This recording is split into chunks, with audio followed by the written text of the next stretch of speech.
Welcome, everybody, to this bonus episode about Amos. I forgot his name for a second. Yeah.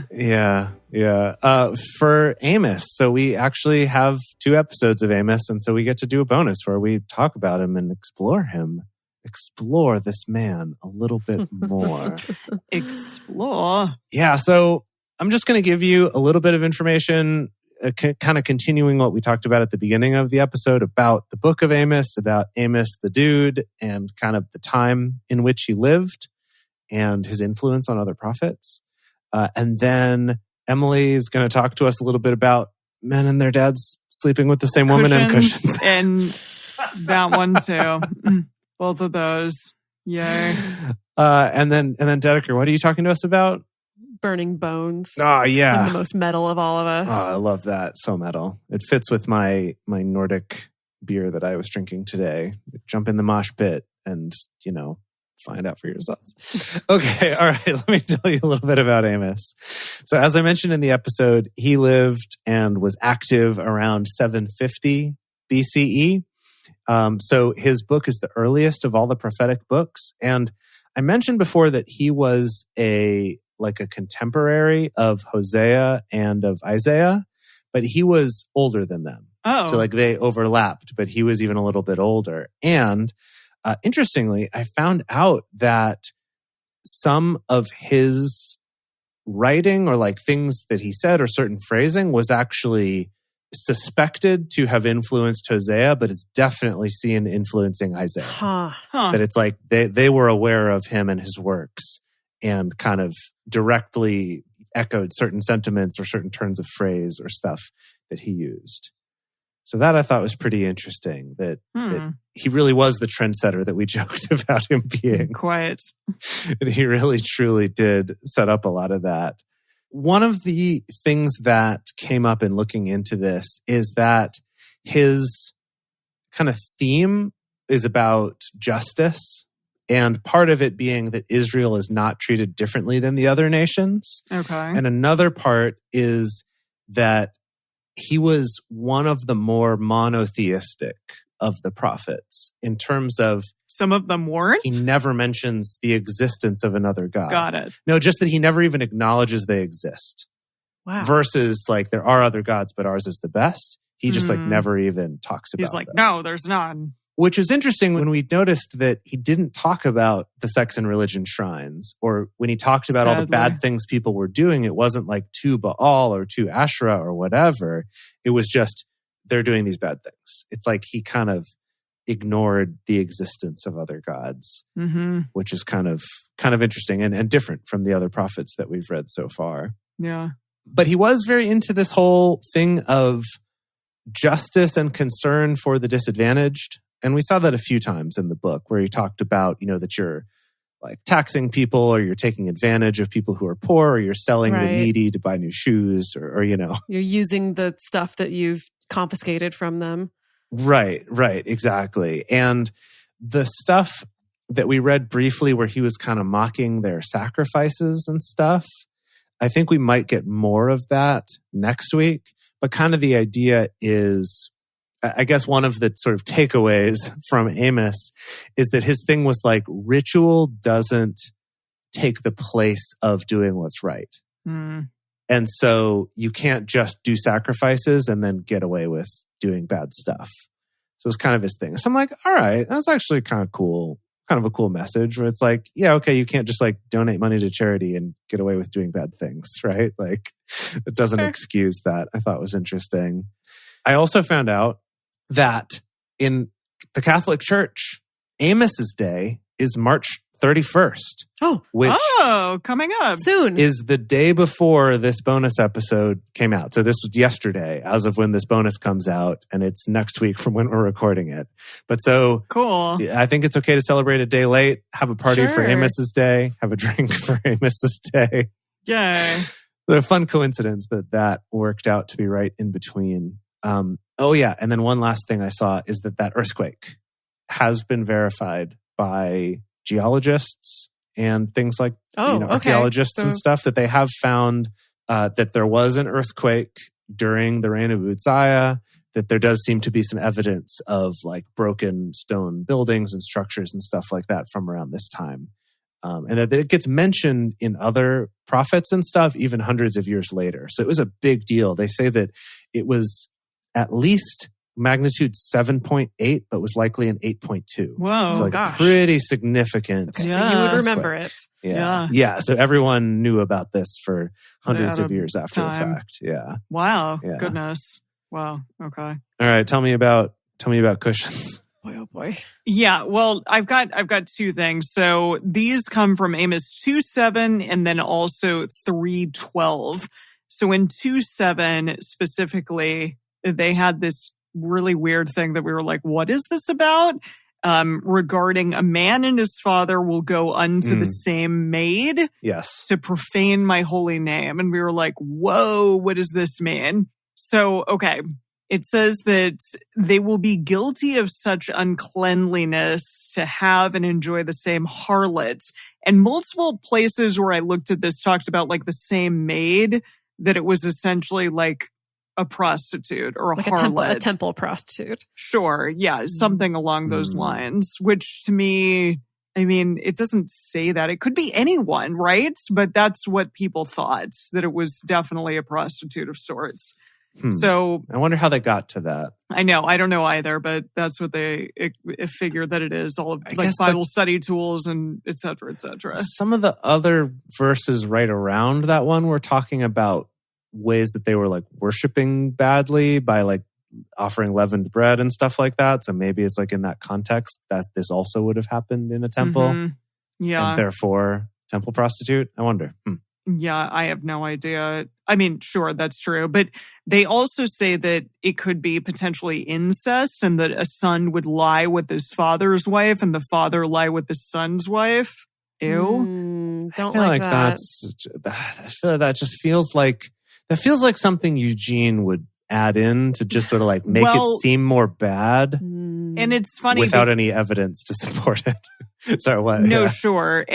And this specifically, they do talk about the fact that this is from Corinthians and Romans. This idea that, you know, the name of God is blasphemed among them as if their religion taught them and encouraged them in such filthy actions. So it's talking about the New Testament here. Okay. And this idea of the New Testament, of course. But also... So let's remember this for when we get there. Yes, I know. But also it discusses Leviticus. So it says, a man and his father... both son and father go to the girl, i.e. the prostitute. The meaning is to one and the same girl to preclude, let's say, the sin was tantamount to incest, which according to the law would be punished by death. And this is from Leviticus 18:19, 18:15, and 20:11. And then it also, yes, it talks about temple girls are not to be thought of here.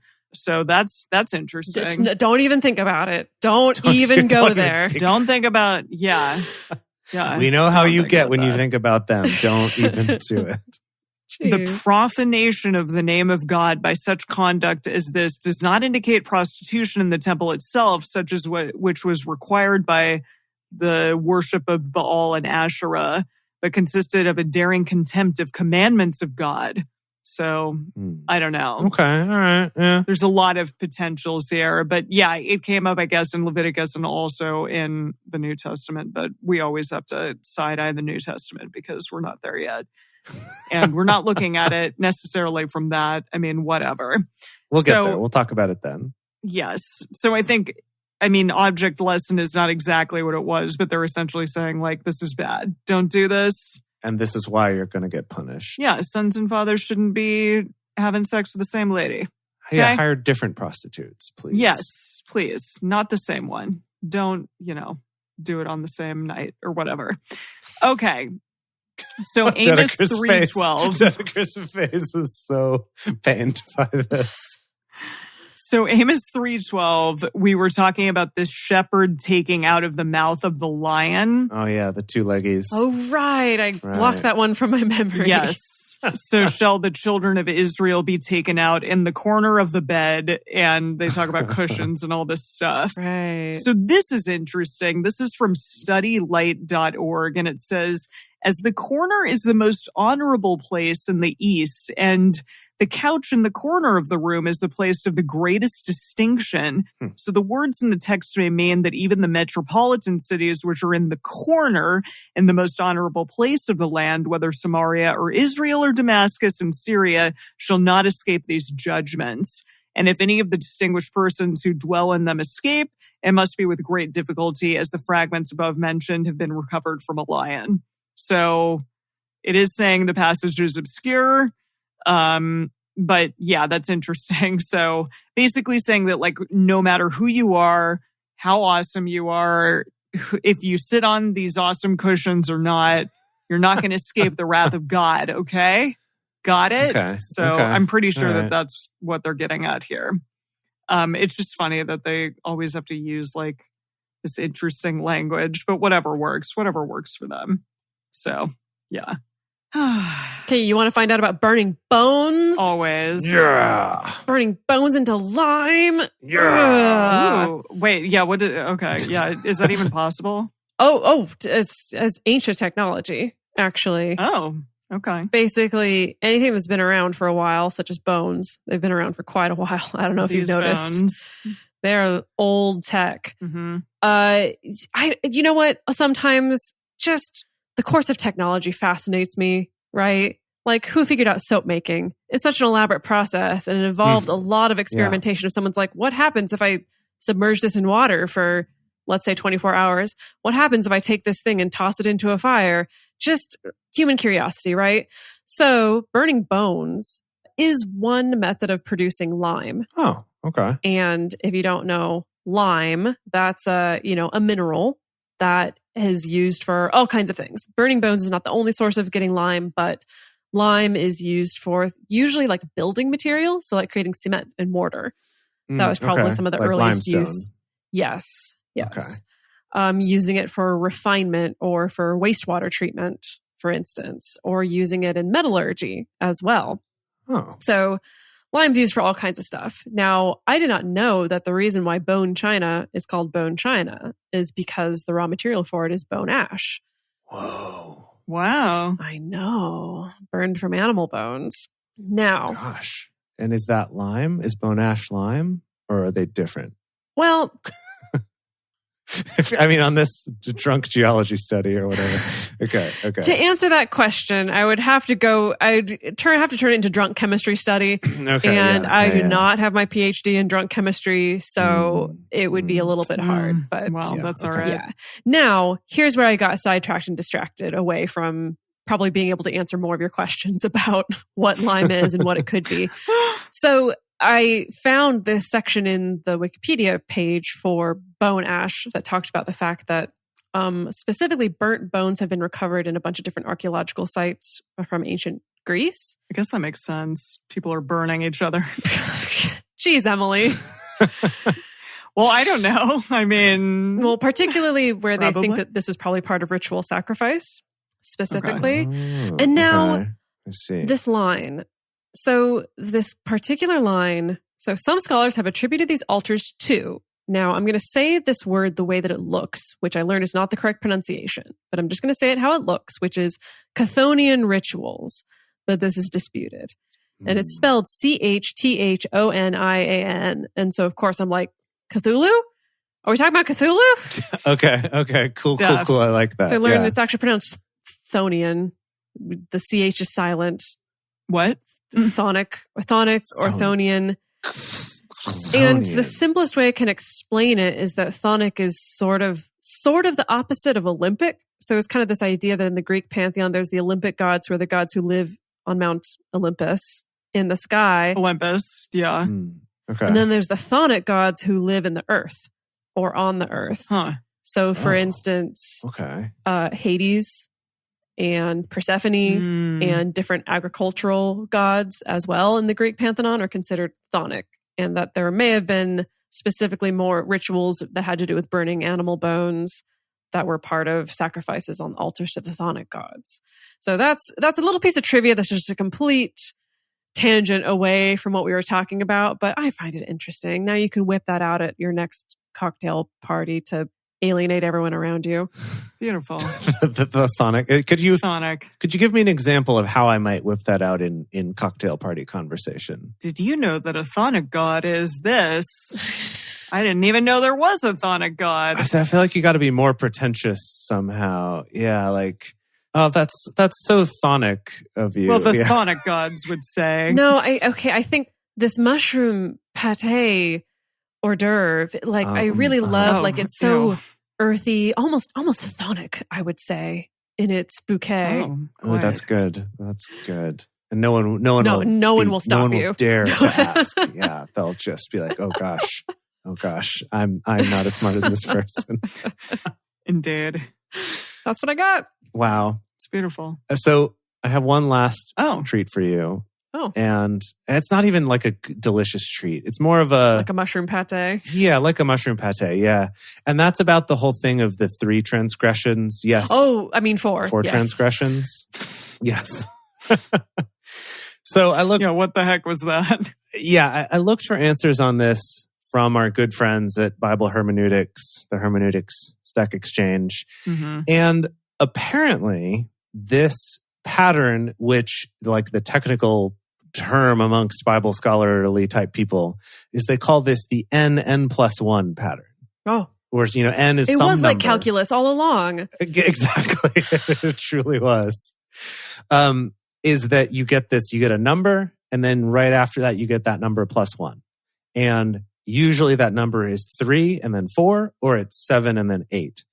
And Amos does this a bunch of times in his example there that we just read today. But apparently this shows up in some other books, like I guess the book of Daniel does it, maybe some other early Jewish writing. So kind of the idea is that to the audience at the time, this would have been kind of a known pattern or a known thing. And it seems like the meaning of it is it's like for emphasis. It's kind of like, they've transgressed 3 times or like 4 times, am I right?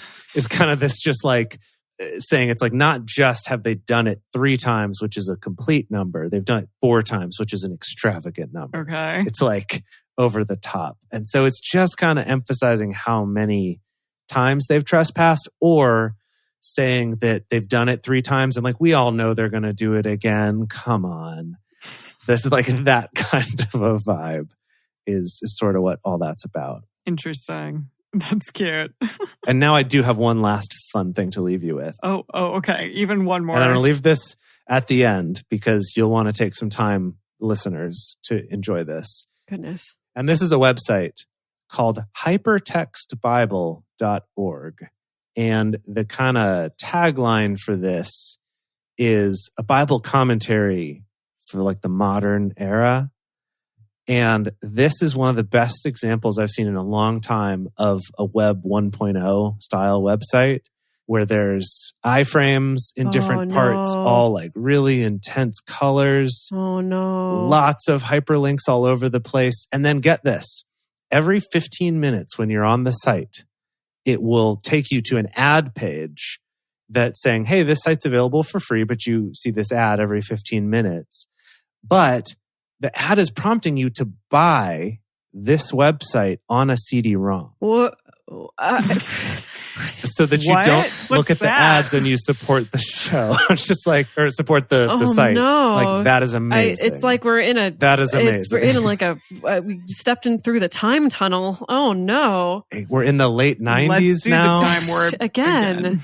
I love it. So anyway, please enjoy hypertextbible.org. And they have a lot of commentary on Amos. It's actually interesting because they've got hyperlinks on all sorts of words in the text, and they show like the Hebrew words of what they are or what they probably are with definitions and stuff. It's actually pretty cool. But the design of this site is wowza old school. So oh my goodness. Enjoy, everybody.